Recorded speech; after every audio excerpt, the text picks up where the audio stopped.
गुरु बिन माला फेरते, गुरु बिन देते दान, गुरु बिन दोनों निष्फल हैं, चाहे पूछो वेद पुराण। फिर क्या बताया है कि झूठे गुरु के आश्रय कदे न उधरे जीव, सच्चे पुरुष कबीर हैं आदि परम गुरु पीव। और झूठे गुरु से भी नाम लेकर जीव उद्धार नहीं हो सकता। सच्चा सतगुरु केवल एक कबीर साहब है, और कबीर साहब ही की कृपा से आज इस दास को उपलब्ध है। उनका पूर्व में आपने संदेश पढ़ा होगा कबीर सागर में। कबीर बानी नामक चैप्टर है 137 पृष्ठ पे, और सूक्ष्म वेद है कबीर सागर में लिखा हुआ अलग से एक चैप्टर है, उसके 121 पृष्ठ पे कि परमात्मा ने कहा था कि जब कलयुग 5500 वर्ष व्यतीत हो जाएगा तब एक महापुरुष प्रकट होगा, मेरा भेजा हुआ मेरा दास जाएगा और पूरे विश्व को सत नाम और सत भक्ति बता के पूरे विश्व का कल्याण करेगा। पूरी पृथ्वी के प्राणी उपदेशी होंगे। ये परमात्मा का आदेश है 600 वर्ष पहले का।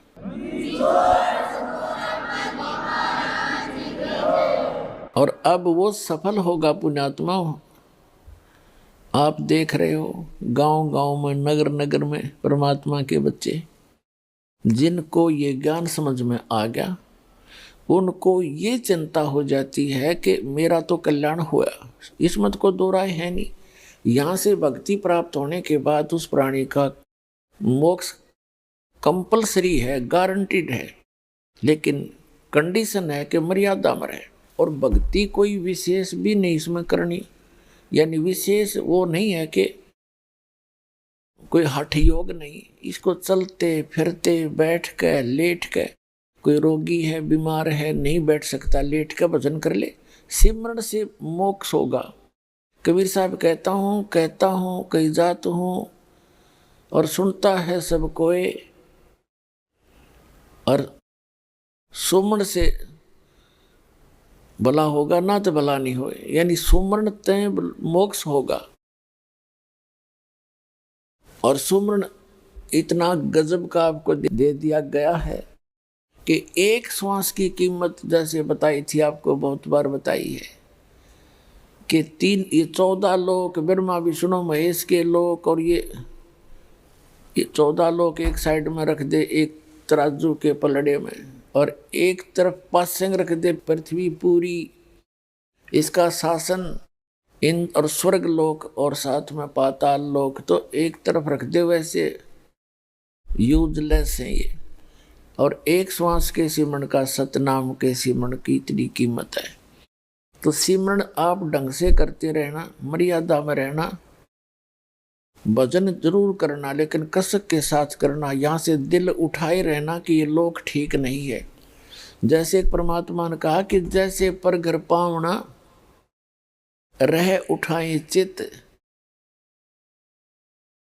जिस प्रकार किसी दूसरे घर में कोई मेहमान गया हुआ हो और वहां उसकी कितनी आओ भगत हो रही हो, कितना रिस्पेक्ट हो रहा हो, एक दिन के बाद उसकी चिंता अपने घर की हो जाती है। उसको पता होता है कि मेरा ये ठिकाना नहीं है, तो वहाँ वो सब कुछ सुविधाएं प्राप्त करते हुए उसके मन में रह कर अपने घर आने की उमंग उठती ही रहती है।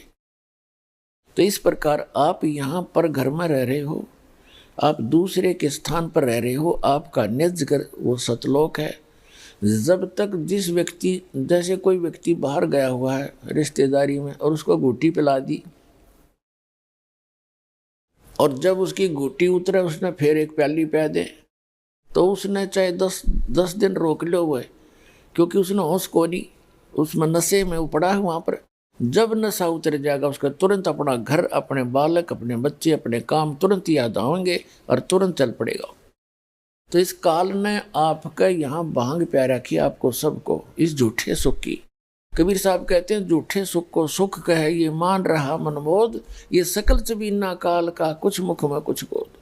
ये कुछ ये यहाँ का जो सुख है कार कोठी बंगले, ये भांग प्या रखी आपते।